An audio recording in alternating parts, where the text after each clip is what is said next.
दोस्तों आने वाले वक्त में हर टेलीकॉम ऑपरेटर अब सैटेलाइट बेस्ड सर्विसेज आपको देने वाला है, क्योंकि इसकी शुरुआत एक अमेरिकन कंपनी ने कर दी है जिसका नाम है AT&T, जिन्होंने AST स्पेस मोबाइल नाम की एक सैटेलाइट डिजाइनर और मैन्युफैक्चरिंग बेस्ड कंपनी के साथ में पार्टनरशिप करी है, जो कि आपकी वीडियो कॉल करवा सकती है, टेक्स्ट करवा सकती है, ऑडियो कॉल करवा सकती है, चाहे आपके पास में कोई सैटेलाइट बेस्ड फोन भी ना हो, जैसे कि iPhone 14 और 15 के अंदर इस तरीके की सर्विस मौजूद है। लेकिन अब हर मोबाइल जो कि AT&T की सर्विसेज यूज करेगा आने वाले वक्त में, वो एक तरीके से सैटेलाइट बेस्ड फ़ोन ही बनने जा रहा है, क्योंकि ये अब सैटेलाइट बेस्ड सर्विसेज ही देने वाले हैं आने वाले वक्त में, जिसके लिए इन्होंने एक पार्टनरशिप कर ली है। लेकिन उसके लिए टावर की ज़रूरत तब भी पड़ने वाली है जो सैटेलाइट के सिग्नल कैच करेगा और उसके बाद में ट्रांसमिट करेगा आपके फ़ोन में। तो ये एक मेजर सेटबैक हो सकता है, लेकिन फिर भी कुछ ना कुछ तो करेंगे आने वाले वक्त में। ये फिलहाल के लिए इसी से काम चला रहे हैं कि चलो शुरुआत इससे ही करते हैं। दोस्तों आपने देखा होगा भी रिसेंटली एप्पल ने अपने आईपैड की प्रमोशन के लिए एक एडवर्टाइजमेंट निकाली थी, जिसमें उन्होंने कई सारे गैजेट्स को, कई सारे म्यूजिकल इंस्ट्रूमेंट को क्रश कर दिया था और सबका समावेश करके उन्होंने दिखाया था कि भैया ये है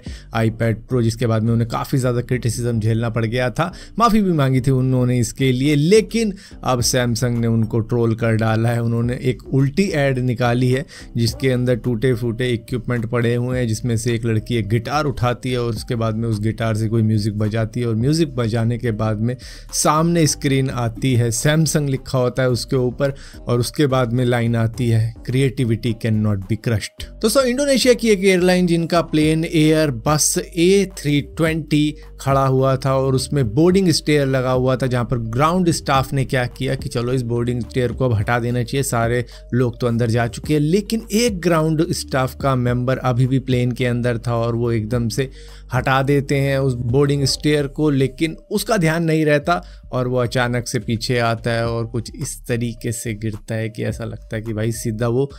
एक मंजिल से नीचे गिरा है। हालांकि कोई लाइफ थ्रेटनिंग इंजरी नहीं हुई, लेकिन वो बंदा बेहोश हो गया था जैसे ही गिरा था। दोस्तों iOS 18 के अंदर एक कमाल की अपडेट दे दी है एप्पल ने, जिसके अंदर आपका आईफोन या आईपैड अब आई ट्रैकिंग से भी आप कंट्रोल कर सकते हो। आप किसी भी पेज को नेविगेट कर सकते हो, स्क्रॉल कर सकते हो, स्वाइप कर सकते हो, सिर्फ अपनी आंखों से ही, बस अपनी आंखों के इशारे दिखाने हैं, उस तरीके से आपके आईपैड की, आईफोन की स्क्रीन घूमेगी। ये उन लोगों के लिए काफ़ी ज़्यादा काम की है जो कि फिजिकली डिसेबल्ड हैं, तो उनके लिए काफ़ी ज़्यादा ईजी कर देगा काम। हालांकि नॉर्मल यूज़र भी इसका यूज़ कर सकता है अगर वो नहीं चाहता हाथ वाथ यूज़ करना, मान लो कुकिंग कर रहा है, कुछ कर रहा है, तो उस टाइम पे काफ़ी ज़्यादा काम में आ सकता है। ऊपर से इसके अंदर कस्टमाइज्ड वोकल शॉर्टकट भी दे दिए गए हैं, मतलब कि आप अपनी कोई भी वॉइस या कह लो सीटी या कोई आवाज़ डाल सकते हो किसी भी चीज़ के लिए, किसी भी एप्लीकेशन के लिए, वो एक तरीके का शॉर्टकट होगा, तो उस तरीके का काम सिर्फ आपका एक चुटकी में या एक सीटी में हो जाएगा। दोस्तों अक्सर हम एक बात सुनते हैं कि भाई दारू पीना अच्छी बात नहीं होती, इसमें कईयों के घर चले गए हैं, लेकिन इंग्लैंड के एक डर्बीशीन नाम की जगह पर रहने वाले एक बंदे का तो लक बैठ गया दारू पीने के बाद में। दरअसल डीलिंग कुछ ऐसी हुई पी पा के कि भाई किसी ने उसको 1 पाउंड का एक घर बेच दिया आज से कुछ साल पहले, जहां पर सिर्फ जगह जगह बेची थी। उसके पास कुछ नहीं था बनाने के लिए, लेकिन उसने क्या किया कि उसने कुछ ईबे से सेकंड हैंड या अनयूज्ड मटेरियल ले लिया जो कि टीन थी, और उस टीन को कुछ इस शेप में लिया था जो कि एक सर्कुलर शेप की, मतलब कुछ बनाए होंगे रिमोट एरियाज़ के अंदर किसी ने घर, तो उसी से उसने अपना घर बनाया, जिसके ऊपर उसने करीबन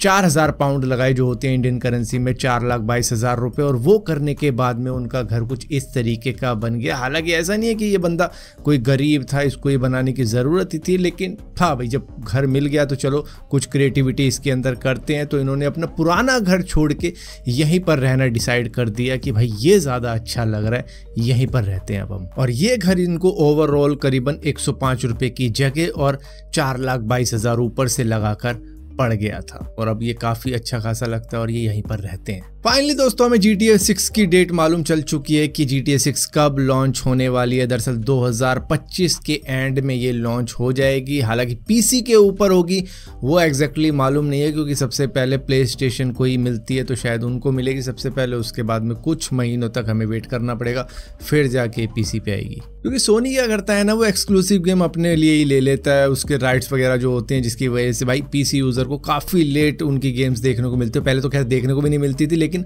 अब चलो खेल तो पा रहे हैं, जैसे गोस्ट ऑफ तुशिबा भी अब आ चुकी है, तो भैया इस तरीके की गेम हमें थोड़ी सी लेट मिलती है, लेकिन ठीक है, देर आए दुरुस्त है। एक बार रिलीज तो हम गेम प्ले देख के खुश हो जाएंगे, उसके बाद जब पीसी पे लॉन्च होगी तब खेल लेंगे। दोस्तों नासा के एस्ट्रोनॉट जो कि आर्टेमिस 3 मिशन के अंदर जाने वाले हैं मून पर, अब वो मून वॉक की प्रैक्टिस करना शुरू कर चुके हैं एरिजोना के डेजर्ट के अंदर, क्योंकि अब ज़्यादा वक्त नहीं है, 2026 में इनको मून के ऊपर भेजा जाएगा, जिसके लिए प्रैक्टिस अब अभी से ही कर रहे हैं। हालांकि आर्टेमिस 2 मिशन अभी भी होना बाकी, ये शायद 2024 के एंड में या फिर 2025 की शुरुआत में हो सकता है, जिसके अंदर एस्ट्रोनॉट जाएंगे लेकिन मून पर लैंड नहीं करेंगे, लेकिन 2026 में वो मून पर लैंड करेंगे, जिसकी तैयारी अभी से हो रही है।